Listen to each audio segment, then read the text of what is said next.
Today's reading is from a book called Meditations of the Heart by Howard Thurman, and it is called Gifts on My Altar. I place these gifts on my altar this Christmas. Gifts that are mine, as the years are mine. The quiet hopes that flood the earnest cargo of my dreams. The best of all good things for those I love. A fresh new trust for all whose faith is dim. The love of life, God's precious gift in reach of all. Seeing each day the seeds of tomorrow. Finding in each struggle the strength of renewal. Seeking in each person the face of my brother. I place these gifts on my altar this Christmas. Gifts that are mine, as the years are mine. I'm going to read through our affirmation once, and then I'll invite you to join me. I was created for joy, and I live joyfully, allowing my light to shine effortlessly forth. I walk in happy expectancy of divine good, making merry and honoring that which created me by nurturing a joyful and loving heart. I fill my life with joy. Please stand and join me with conviction. I was created for joy, and I live joyfully, allowing my light to shine effortlessly forth. I walk in happy expectancy of divine good, making merry and honoring that which created me by nurturing a joyful and loving heart. I fill my life with joy, and so it is.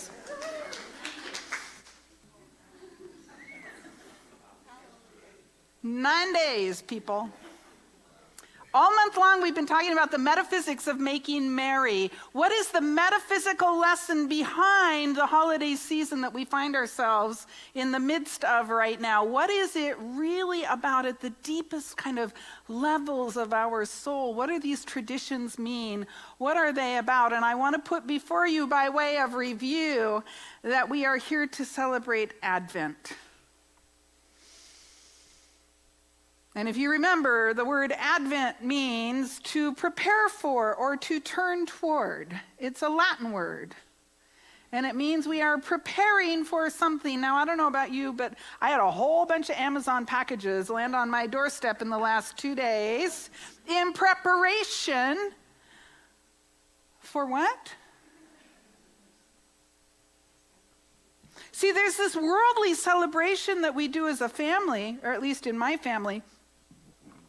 But what I'm really preparing for on a metaphysical level is a birth. And we talk about it as the birth of the baby Jesus, right? But is that really what we're preparing for? Or is it the birth of the consciousness that he brought to the planet? Is it the birth of something greater than we are? Is it the birth of something new? Something greater than we have ever known or experienced before? And we have all of these traditions to remind us, but I think sometimes even with the traditions to remind us, we still forget. When I was a little girl, we always had an Advent wreath with the candles. Any other Lutherans in the group? Right? I always wanted to be the little girl who got to wear the little candle hat, and I never got to do that, and I always felt kind of like, poor me. So,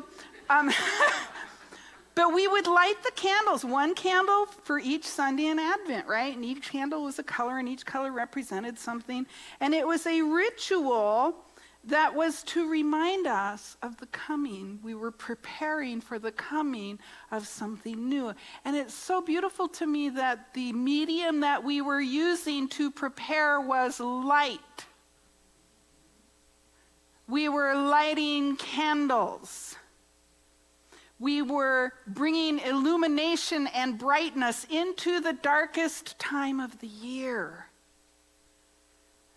And isn't it interesting that when Julian I declared that December 25th was Christmas, because it really has nothing to do with the day that Jesus was born, when that happened, it also happened to be at the same time as the solstice celebration, as Hanukkah, the same time of year. This is why we say happy holidays, right? Because there are so many holidays and traditions that happen at this time of year. The darkest time of the year is the time when we need the faith the most, that the light is coming. The darkest times of our lives are the times that we most need the faith that the light is coming. The birth of something new, a consciousness, a presence, a beingness. And so this Christmas story that we celebrate during the Advent is actually a celebration of our deepest mythical roots, our personal stories. Week after week after week, we are ready to birth something new out of the darkness of our lives. Now, some of the things that are going on right now probably in your life, anybody decorating for Christmas? Does anybody here do the Advent wreath thing? I saw a little half of a hand. We might be cooking. It's kind of like, well, sort of. We might be cooking, all kinds of things that we're doing to prepare. We might be shopping, whether that's Amazon.com, and I do have a lovely relationship with Amazon Prime. We might be cooking. We might be shopping and wrapping gifts.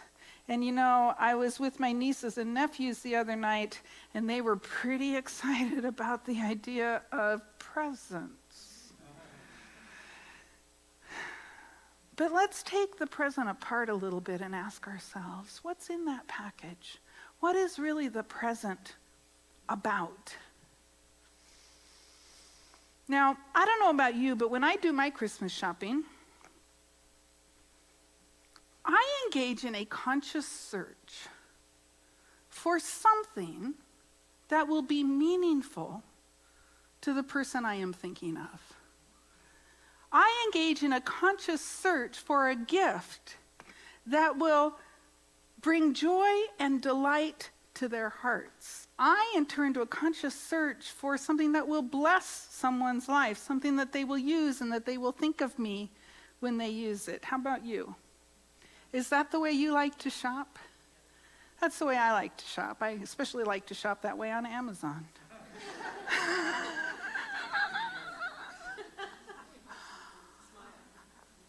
Amazon Smile. Thank you for saying that. Amazon Smile with Unity of Bellevue as the recipient of your percentage.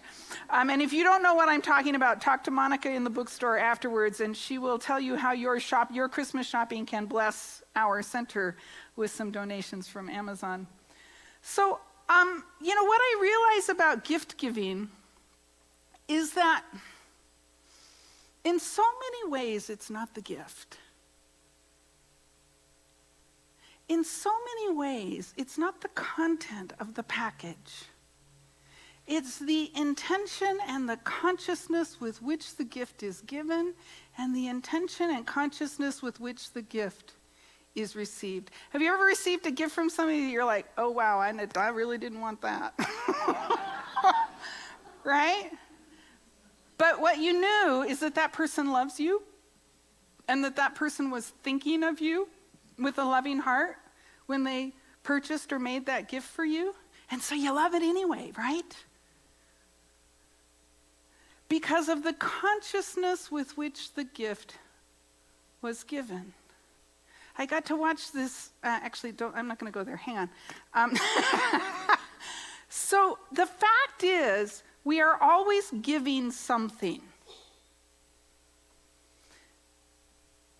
We think we're only giving something when it's in a box and we say, here, take it. This is from me to you. But the fact is, by the energy of our beingness, by the energy of our consciousness, by the energy of our thinking, we are always giving something forth. And I don't know about you, but even in that sense, I've received a few gifts that maybe I didn't want to receive. Does that make sense to you? It's so important that we become conscious that we are always giving. There is always something in the package. There is always a package, something being transmitted through us and as us. Are we being conscious and present to what we are giving? What's in that package anyway? See, it's not what we give so much. It's the consciousness from which we give. And people deeply appreciate gifts that are anchored in love. And here's the interesting thing about this. We cannot give what we do not have. We cannot give what we do not have. In order for me to give somebody a drill for Christmas, I have to go out and buy it. And then I can give it away. Yes? In order to give someone love, I must be an embodiment of love. Then I can put it in a little package and I can give it away. I can be that gift for someone else to have a beautiful experience of love in their lives. And yes, there's a very real sense in which the drill can represent love.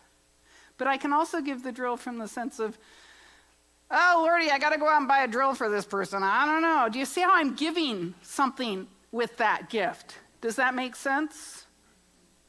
And so it is not what we give that is so important. It is the consciousness with which we give. And that is the consciousness we are turning toward right now. We are turning toward the consciousness of the Christ, the consciousness of Jesus that was born, we say, on December 25th, but is not a baby. It is a consciousness. It is a way of being in the world that we are turning toward and preparing for and opening our minds and hearts to being that.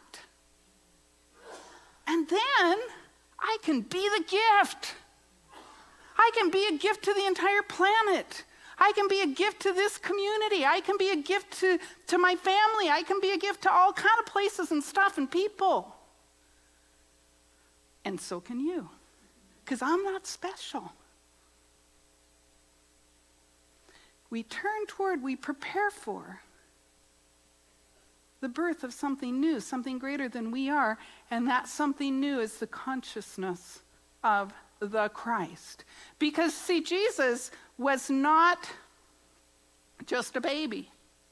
The prophecy in the book of Isaiah said, the Messiah will be born. The Messiah will come to you, and that is a king. The Messiah will be the king, the anointed one, the one that is here to lead you. But Messiah, king, it's not a king in the worldly sense. See, what Jesus represented was a kingdom of consciousness, a state of mind, a way of being. And this is why he could stand in front of people and say, pick up your bed and walk, and they could walk. This is why he could, we were having loaves and fishes at my family the other night. We had my mom's birthday party. There were supposed to be 8 people, and we had 16. And Ralph was going, I don't know how I'm going to stretch this. And I'm like, loaves and fishes, Ralph, loaves and fishes. Right? It's going to be fine. There's going to be enough, right? See, this is why he could feed the multitudes with 1 basket of bread and 1 basket of fish. Because of the consciousness that God is good and all is well. That it is done unto me as I believe. That as I embrace my oneness with the infinite, I am made complete, and all things are added to me. There is nothing I must do. There is nothing I must have. I simply show up with my basket of bread and my basket of fish and feed the multitudes. Because I walk in the Christ consciousness. So Howard Thurman shared with us some wisdom this morning. Gifts on my altar. And as you think about the gifts that you are giving this year, what I invite you to do is think about the consciousness from which you are giving, and to hear his words here, and to think about from what consciousness is he speaking when he shares this wisdom, he says, I place these gifts on my altar. I put before me on the altar of my consciousness these gifts, gifts that are mine as the years are mine. We cannot give what we do not have. He owns them and then simply gives them away. The quiet hopes that flood the earnest cargo of my dreams. Do you hear this? He's talking about the quiet hopes. Not yearning, not needy, not I'm not going to be okay if I don't have. The quiet hopes from the earnest cargo. Do you know cargo? Think of a ship. It's full. There's plenty. My mind, my heart is full of love, of presence, of awareness, of awakening. There is a plenty, and I can give from this earnest cargo effortlessly and easily to all who would accept the gift. Quiet hopes. Not drama, not neediness, not yearning. Quiet hopes from the plenty of my own heart. Then he says, the best of all good things for those that I love. Now, what are the best of all good things for those that you love? I was listening to a video the other day, watching a video in which kids were talking about what they wanted for Christmas. And it was really quite touching because they wrote their letters to Santa in which they asked for their video games and all these things. And then the facilitators said, now write a letter to your parents and tell your parents what you want for Christmas. And it was a completely different, they were like, I want your time, I want your attention, I want your love, I want your presence, I want you to come to my soccer game, I want you to do, the best of all good things for those I love, time, patience, compassion, presence, being there for people. It's really interesting. Sometimes people are all in their stuff, right? And they're not behaving appropriately. Have you ever seen that happen? Yeah, every once in a while. It doesn't happen very often, but sometimes. And the best that I have to give someone in that place is my compassion. Because if that's happening, they are in pain. They're expressing externally some internal pain. And I don't know about you, I can get really tempted to just get mad at them and talk about what a jerk they are. But then I remember, wait a minute, I've behaved inappropriately once or twice. What I would want as a gift in that moment is someone's compassion. Because I'm just acting out my pain. That's all. What can you give that is the best of what you have? I was thinking when I was reading this morning, I was reminded, I love Patty's family because they play dominoes together. And seriously, it's the most ridiculous thing because we can get like 14, 20 people around this huge table. And, the thing gets really big, and I don't know how many dominoes are in that set, but it's a huge domino set. And the games take forever because they play every round. It is so fun. And it is so stupid. But it is so fun. We laugh about nothing. We laugh about nothing. We are just together. This is the best of what we can give one another. And yeah, it's dominoes. Who cares? But it's the best in that moment of what we can give one another. Our time, our love, our attention, our compassion. The best of all good things for those I love. And then he says, a fresh new trust for all whose faith is dim. A fresh new trust for all whose faith is dim. Have you ever been with someone whose faith is dim? With someone who maybe quite can't see the good of life for a few moments? Have you ever been with somebody who's maybe stuck a little bit in thinking something is against them or the world isn't a safe place to be? Have you ever done that yourself? And do you Would you have been happy to receive the gift of a fresh new trust from someone who loves you when your faith is dim? What a lovely gift to stand in your spiritual authority for someone else when life is challenging them. What a lovely gift to know that you have someone who will stand in their spiritual authority for you when your faith is dim. What a lovely, lovely gift. Will you give it, and will you accept it? The love of life, God's precious gift in reach of all. The love of life, no matter what, in its beauty, in its perfection, in its wholeness, and sometimes life can seem ugly, yes? Sometimes life can seem difficult. But what if we decided pretty is not important? Pretty is not the most important thing. Authentic, real, true. That could be the most important thing. That could be the love of life, God's precious gift in reach of all. And so we begin to embody a passion for life no matter what. I'm here. I love my life. I've been given a great gift. And I live it full out and embrace the light and the dark. Even as Jesus, in that Christ consciousness, embraced the light and the dark. And then these next three really go together. He says, seeing in each day the seeds of tomorrow, finding in each struggle the strength of renewal, seeking in each person the face of my brother. This is the creative cycle, isn't it? It is done unto us as we believe. When we see in each struggle an opportunity for learning, for renewal, when we see in each day the seeds I plant in consciousness today will be reaped tomorrow. So I'm going to start today. Looking at my life differently, looking at things from turning toward, preparing for the consciousness of the Christ being born as me. I plant that seed today. And you know what's really cool is there's no end to this journey.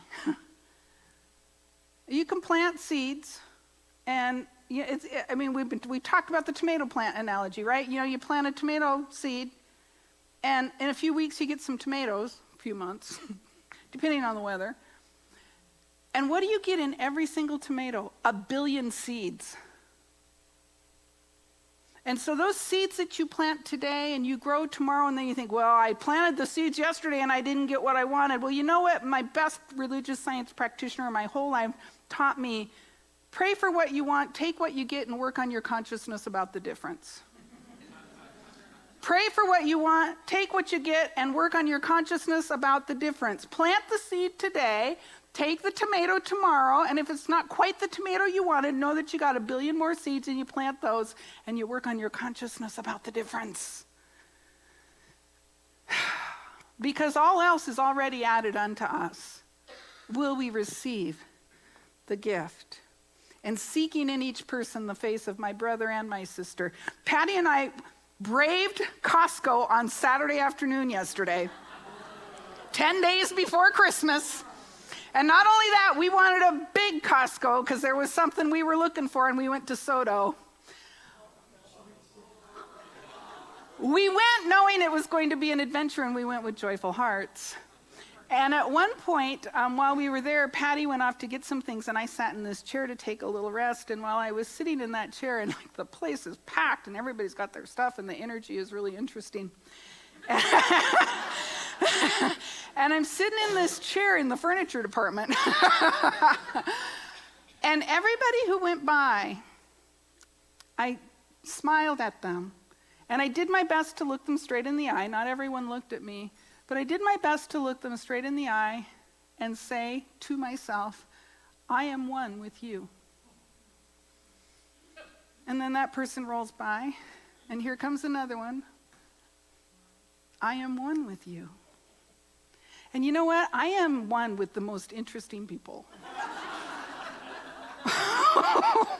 There were a few times I was like, wow, I am one with you? But do you see how affirming that and acknowledging that spiritual truth, even the idea that I am one with you, is an awakening for me. It's an opportunity for me to look at, what are my beliefs about the way people look?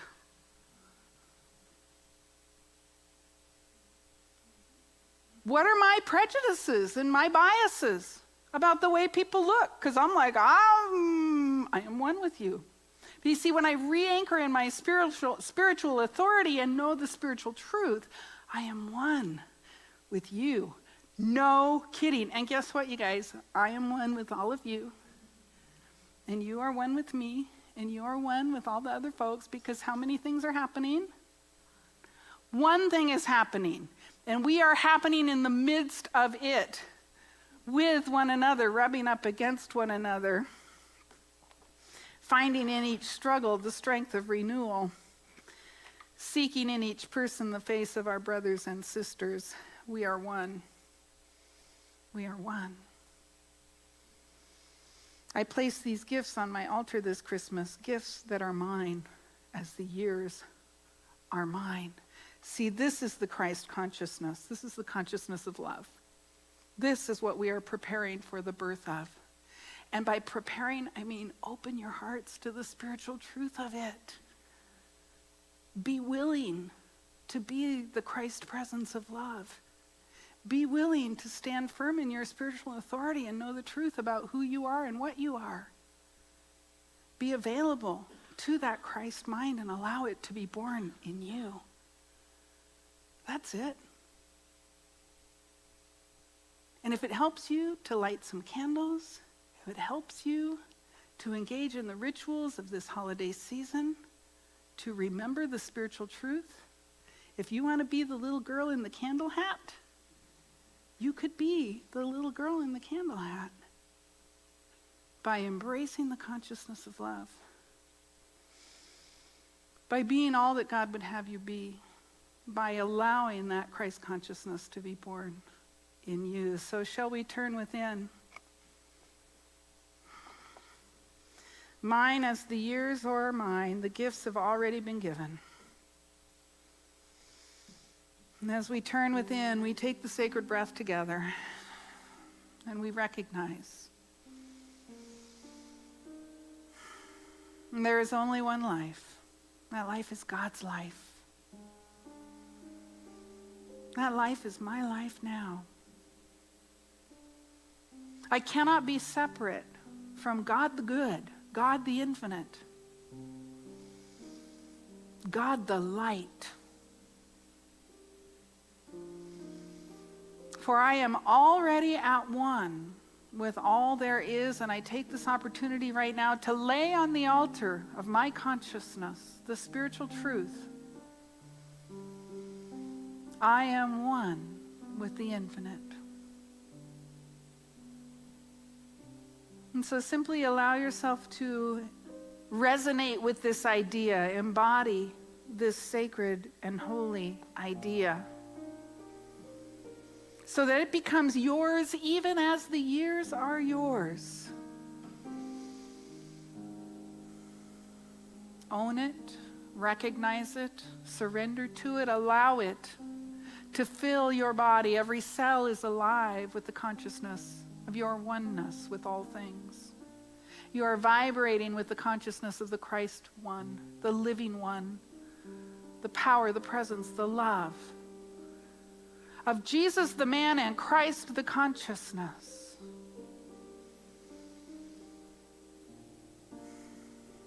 You simply allow yourself to surrender fully and completely to this gift of the infinite.